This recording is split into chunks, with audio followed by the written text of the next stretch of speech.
विधिमंडळाचं अधिवेशन म्हणजे कोणत्याही सरकारची कसोटीच.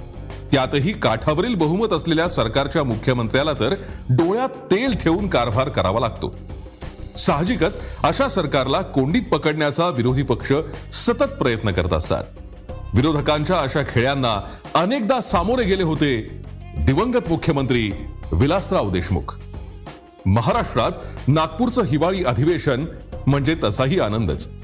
विदर्भाच्या प्रश्नांसाठी म्हणून हे अधिवेशन तिथे घेण्याचा प्रघात आहे. मात्र मुंबईतील दगदग सोडून नेते, सरकारी अधिकारी सारेच इथे सहलीच्याच मूडमध्ये असतात. त्यामुळे सरकार आणि विरोधक दिवसा अधिवेशनात आणि रात्री लावणी दंग, असं काहीच चित्र अनेक अधिवेशनांमध्ये दिसायचं. विरोधी पक्षाचे दिग्गज आणि सरकारमधले मंत्री मांडीला मांडी लावून लावणीचा ठेका धरत.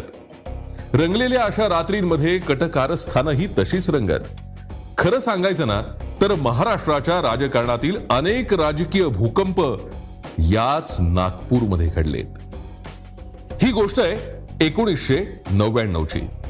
या निवडणुकीत शिवसेना भाजप युतीला कमी जागा मिळाल्या आणि नारायण राणे यांच्या सरकारला पायउतार व्हावं लागलं.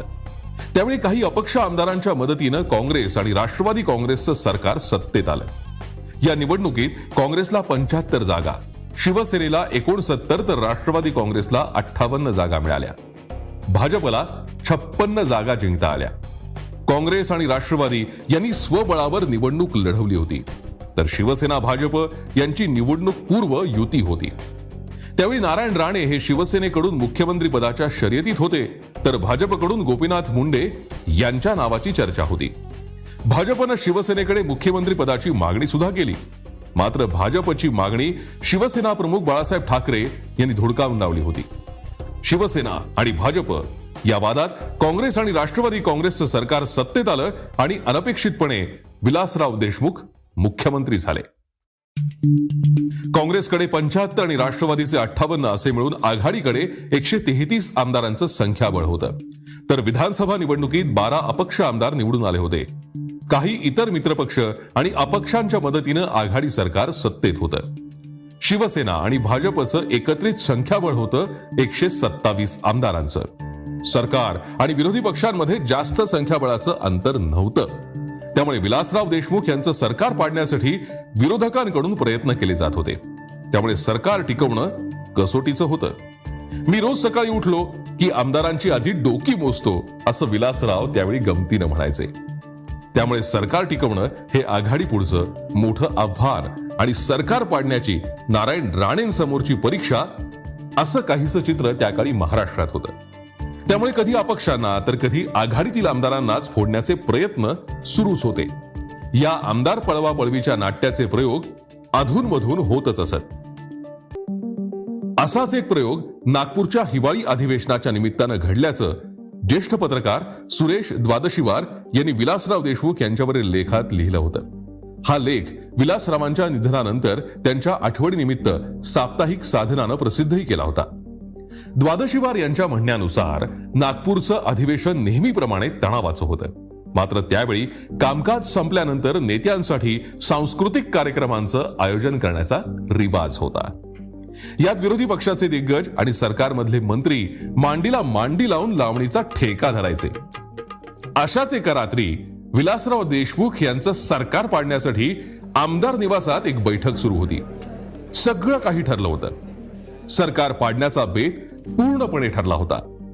27 आमदार फोडून विलासरावांचं सरकार अल्पमतात आणायचं असा बेत होता. त्यासाठी आमदार निवासातील एका खोलीत हे सरकार विरोधी आमदार जमून नियोजन करत होते. पुरवणी मागण्यांवरील चर्चेत या आमदारांनी सरकारच्या विरोधात मतदान करून भूकंप घडवायचा होता. आर्थिक मागण्यांवरील मतदानात सरकारचा पराभव झाला तर मुख्यमंत्र्यांना राजीनामा द्यावा लागणार होता. सरकार पडणार याचा या आमदारांना पूर्ण विश्वास होता. यातल्याच एका आमदारानं ही बातमी आनंदाची बातमी म्हणून द्वादशीवार यांना सांगून टाकली. ही बातमी पत्रकार म्हणून अंकात प्रसिद्ध करायची की मित्र असलेल्या विलासरावांना सांगायची, अशा पेचात द्वादशीवार होते. अखेर मैत्री भारी ठरली. त्यांनी विलासरावांना फोन केला. विलासराव त्यावेळी लावणी ऐकत बसले होते. त्यावेळी त्यांचा फोन वाजला. आणि सरकार पाडण्याच्या कटाची कथा द्वादशीवार यांनी त्यांना ऐकवली. ही माहिती कोणी दिली अशी विचारणा विलासरावांनी त्यांच्याकडे केली. या नेत्याचं नाव ऐकल्यानंतर मग विलासराव यांनीही ही माहिती गंभीरपणे घेतली. हे मी आधी शरद पवारांना सांगतो, मग पुढचे पाहू, असं सांगत विलासरावांनी फोन बंद केला. त्यानंतर तसंच घडलं. शरद पवारांचा फोन त्या खोलीवर गेला आणि सगळी दाणादाण उडाली. थोड्याच वेळात विलासरावही तेथे धडकले. त्यानंतर आमदारांची दाणादाण झाली. ते बंड त्या खोलीतच जिरलं आणि विलासराव यांचं सरकारही तरलं. अर्थात मित्र म्हणून असलेल्या द्वादशीवार यांनी ही माहिती वेळीच सांगितली नसती तर विलासराव यांचं सरकार मध्येच पडलं असतं. मात्र त्यानंतर आपल्या सरकारची 3.5 वर्ष विलासरावांनी पूर्ण केली. पण त्यानंतर मात्र विलासरावांना मुख्यमंत्री पदाचा राजीनामा द्यावा लागला आणि सुशीलकुमार शिंदे राज्याचे नवे मुख्यमंत्री झाले.